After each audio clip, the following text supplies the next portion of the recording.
If you're not dealing with Kaye, it ain't the truth.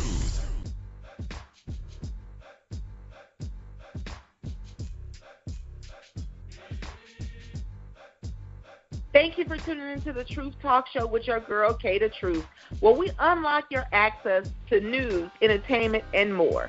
Today in studio, we have the one and only Keidrain Brewster, entrepreneur, author of the hot book, From the Rec Yard to the Street.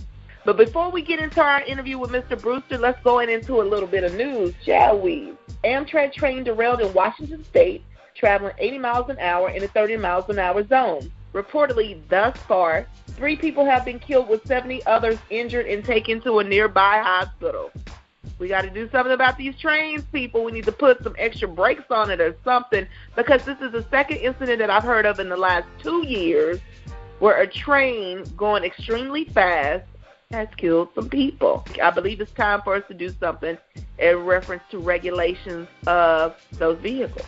In a speech, Trump has described Russia and China as rival powers to the United States. Trump, who you fooling? Russia wasn't a rival when it was time to vote for you. I'm sure they did something for you to get elected. But okay, we can play the game. Now he wants to announce Russia and China as rivals. They've been rivals. There was no announcement needed. In funny, not so funny news, Sarah Palin's son, Track, has put a beat down on her husband. Miss Palin, she called authorities, said he's freaking out. Something must have happened. He's on drugs or something. She didn't know what. Authorities get to the location. They find the father beat down, blood everywhere. But however, during this time, the son tells the authorities to put down their weapons. Some kind of way, he then manages to get on the roof of the garage. Now, I'm just going to say this, food for thought. If that would have been somebody else outside of the Palins, I could consider that as resisting arrest. They probably would have been shot. But hey, who am I to tell the truth on that one, honey? So needless to say, after 10 or 15 minutes being on the roof of the garage, Track Palin makes it down. He's arrested. He gives the cops this story. He came over to visit the family after only having a couple of beers, and the father pulled a gun out on him. That's his version. Then the father says his version. Well, Track said he was coming over to get a truck. I told him he's not going to get the truck. He told me that he was going to get the truck anyway. He's going to whoop my ass. So that's the latest in that particular news. Now it's interview time. The Truth Talk Show Network Radio is the truth in entertainment, music, and news. Welcome to the Truth Talk Show. I am your girl, Kaye TheTruth. In studio today, we have the one, the only Keidrain Brewster, author From the Rec Yard to the Street. Welcome, Keidrain. Hey, how y'all doing out there? Oh, everybody is fantabulous, but we're doing better since we have you in the studio. Tell us about your new book. Oh, man, you know, the book From the Rec Yard to the Streets, it's a book that's geared towards lowering the recidivism rate. And it's just I ain't going to necessarily say it's a autobiography. It's more of a memoir of the different experiences I had when I came home from doing time in prison. And I just give a lot of people the insight as far as the struggle of the everyday life for somebody that's coming home from prison that's striving to be successful. And then I'm going to show them how I was able to obtain my own truck driving. Okay. So we know that a lot of people, when they come out of prison, they tend to go back in. Do you believe it's because they can't adapt because it's so hard, or why do you think people go back in? I would say that them being able to adapt. When somebody come home from prison, the moment that they are entered into society, that means that what they once had, now it costs money. So them 3 free meals, that free shower, them free laundry, that free bunk, all those things was given to you in prison. The moment you enter into society, if you don't have the means, you'll be walking the streets. And if you don't know how to go about getting the means in a productive manner, you'll be back in prison. So that's why a lot of them go right back like that. How has your book been received by other people who used to be incarcerated? Oh, man, they tell me I'm the #1 author in the streets right now, man. You know, everybody loving the book as far as what it's representing and where it come from. Like I say, I really come from the jungle. I really come from that.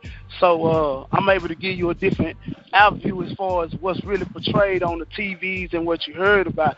So everybody in the streets is loving them. So many people tell me how I done inspired them and motivated them, and that's what it's about, man. I just want to show my people it can be done. What is the one thing that you wrote in the book that you believe that everyone who's been incarcerated can relate to? That one thing that stands out. One thing that stands out the most, I would say going to rec. What does that mean? That's a time in prison where you're able to go out and have recreation. It'll be basketball. It'll be a big old yard. You walking with you and your partners working out. That's a time where you somewhat free. You know what I'm saying? You get that fresh air. So, you know what I'm saying? It's a form of freedom in prison. How many hours a day does an inmate, well, in your situation, how many hours a day were you able to go to rec? It just depends on your custody level. If you someone that's in trouble, you'll get. Sometimes you won't be able to go out for rec. It could be years on in before you get some fresh air. But if you somebody that's you kind of following the rules and regulations or whatnot, you'll be able to come out for no more than an hour or two a day. When did you decide that you was going to write this book? I decided I was going to write the book when I got home. When I came home and I was just able to see what I was able to do, I was like, damn, I'm finna put this book together. What motivated you to not go back? The biggest thing that keep me motivated as far as, man, my potential and my talent. I know I'm gifted. I ain't got no reason to be. I ain't somebody that's supposed to be sitting in no cell. I'm not a bad person like that. But not only what you write in the book, you drive trucks. Yes, man. I own my own trucking company. Now that to me deserves a round of applause because you came out, you overcame your struggle, and now you own your own trucking company. Yes, ma'am. So you are actually an inspiration to everybody who has been incarcerated because you're letting them know it can be done. That's the goal, you know what I'm saying? The whole goal behind this is just to show all my partners. That's how it started. It was just something I wanted to show my partners, you know what I'm saying? And it just manifested and it took off on its own. You know, I've been blessed to be able to do big speaking engagements. I go city to city traveling as far as doing different book signings. And, you know, it's just been a big blessing. So I'm just soaking it all in, getting ready for the next round. So where can we pick up your book? Amazon.com. You can order it anywhere. Amazon.com, Barnes & Noble. You can hit me on Facebook, Instagram, Bossman Brewster, Bossman, one word, space, my last name, and we can get the book to you. Already. So what will you tell those teens, or I'm not going to even say teens because now we got people, they starting as early as elementary, getting into trouble, which leads to prison, school-to-prison pipelines. What would you tell them not to do? The biggest thing I tell them is don't be peer pressured into doing something. Don't see your homegirl or your homeboy do something and think that it's cool. Be strong enough and have the heart to be able to say no. That ain't right. Right on. So are you going to write a follow-up book to this, or? Oh, of course. I got one that is it'll be dropping called From the Streets to the Suites, and that'll be the elevation as far as the growth and the transformation and how I was able to actually own my own trucking company and what the different obstacles I've endured as far as trying to be an entrepreneur. When you were in prison till now, did you ever think you would come this far? Oh, that's a good question. To be honest with you, when I was in prison, I couldn't see past freedom. I didn't really know the possibilities and the opportunities that was out here. I had been in there so long, the only thing that my mind could manifest was just freedom. I believe that's one of the reasons why I've been able to excel since I've been home, because it's like I've been a kid out here and I've just been having fun with my ideas. Right on. What was the hardest thing to adapt to? First of all, how long were you incarcerated for? I actually did 13 years and 9 months. Oh, wow.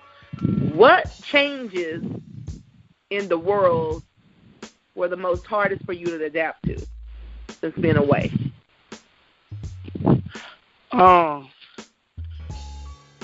The internet, and I would say the disrespect. You touched on something. Not even from you being incarcerated, but the world today, I think the youth is so disrespectful. And that's what I have to deal with, and I'm out here. But what type of disrespect are you speaking of? As you had just stated, it's just the disrespect I see from the youth, the things that they'll do and say to their parent, and it's just, I be like, man, I wouldn't have dare said something like that to my mama back then, you know. And even the older guys, you know what I'm saying, that's my age, just the things they say to each other or the things they'll put on Instagram and Facebook, I don't come up in that era. So it's just been, it's cool. That's how it is. Generations change. It's just not something I've been able to adapt to. So, you know, it's something I shy away from. Right on. I can totally relate to that. So right now, if you had to tell someone that's actually listening in prison, what positive words can you tell them about coming out? Hey, it's her, bro. It's her. Everything that you sitting in there doing right now in that cell, how you twisting and turning them corners and running them plays, you're going to be able to come out here and do that exact same thing on a legit level and not get in a piece of trouble for it. It's legal to do these things out here. You know, on the Truth Talk Show, sometimes I like to put people on the hot seat.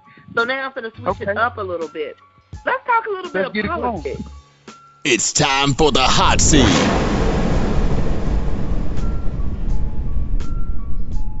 What do you think about Donald Trump as your president?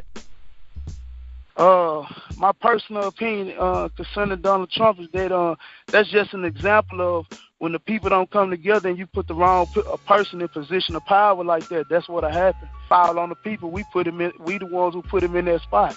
Right on. I agree with that. I have a friend who committed a crime when she was like 18, right? It was something to do with credit cards. But she still have a problem getting jobs today. Now she's in her 40s. Do you think that people should be judged by their past if they only committed one crime and it was almost over 20 years ago? Or what do you think about the fact that they can't find a job due to that? Do you think that's overkill? Now this the part right here where I may get a little backlash, you know what I'm saying? And when I say that, I'm gonna say first and foremost, the person, whoever the person is with the convicted felon, if they say they can't get no job, that's just because they ain't looking for one, because they out here. You know what I'm saying? That's one of the biggest things that I always tell all my partners. You know what I'm saying? Hey man, I don't want to hear nothing about me having a felon, because I got about 7 of them, and it ain't stopped me from doing nothing. So that being the case, you just may have to get a little bit more creative and get a little bit more hungry. Now, on the flip side of that coin, I'll say this. It's hard. It's like you have to ask the system, what do you expect for an individual to be able to do if once they come home, they're not able to get work because of their background? You're putting them in a no-kill type situation. So I do feel that they need to have some type of form of, hey, man, that's so many years old, which I believe they have that now. If it's like over 7 to 10 years, I believe it drops off your record. Well, you know what? You said one thing. Well, you said everything you said I totally agree with. Because I still couldn't understand for the life of me why 20 years later she still can't find a job. And in my mind, since I don't have a record, I still thought maybe she's not looking hard enough. Or why would you not want to create your own job, be an entrepreneur? And I couldn't figure that part out. And I was like, well, maybe she's using that as an excuse, like most people do. They get incarcerated and they use it as an excuse. Or sometimes the jobs that's available for us, we don't want to do because it hurts our pride. You might not want to work at McDonald's or Whataburgers, but that's what you got to do to survive. So, man, hey, man. I tell people, man, I got out on a Monday morning. That following morning, I was going to work. Oh, wow. So, you know, it's just your hunger, your drive, your thoughts, your energy, what you putting into it, that's what you're going to get out. Well, I definitely appreciate you lacing us up with your truth on the Truth Talk Show. Mr. Keidrain Brewster, author of From the Rec Yard to the Streets. I want you to shout out your social media again and tell everybody where they can find you, as well as pick up your book. They can locate me on Instagram and Facebook, Bossman. That's one word, space, my last name, Brewster, Brewster. They'll be able to find the book From the Rec Yard to the Streets on Amazon.com. And once they tune in to the social media, they'll be able to find everything they're looking for. It's on Kindle. And yeah, it's a beautiful street lit, man. It's the new thing, man. Alrighty. Well, thank you. And of course, I'm your girl, Kaye TheTruth. Banging hip hop and R&B on Pure Truth Radio for the hottest in entertainment, music, and news. Your 24-hour streaming station. Now it's time for another favorite part of my show. It's called Speak On It. We have our listeners write in, call in, text messaging, everything. They ask their questions, and we're going to speak on it with our truth. Dear Truth Talk Show Network, I am disgusted by the amount of people who are now alleging sexual assault, sexual abuse by people in the entertainment industry. Sometimes I think this gets out of hand, and I'm wondering, why are people taking so long to step into the light and speak their truth? Signed, Brown Sugar. Dear Brown Sugar, you know what? I have often wondered the same thing, but I came to this conclusion. People are sometimes not ready to speak out. Sometimes people are not leaders, they are followers. For example, Harvey Weinstein. There are so many women who are now alleging sexual assault on him from 20 years ago. But let's go back way before that, which I kind of have a problem with. When Bill Cosby was put on Front Street for sexual assault, sexual abuse, drugging those women, he was out there by himself. He claimed that he was innocent. The women were like, no, he's guilty.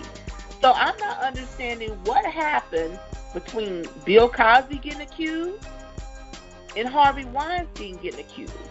Why was Bill Cosby the only celebrity out there on his own being accused of sexual assault?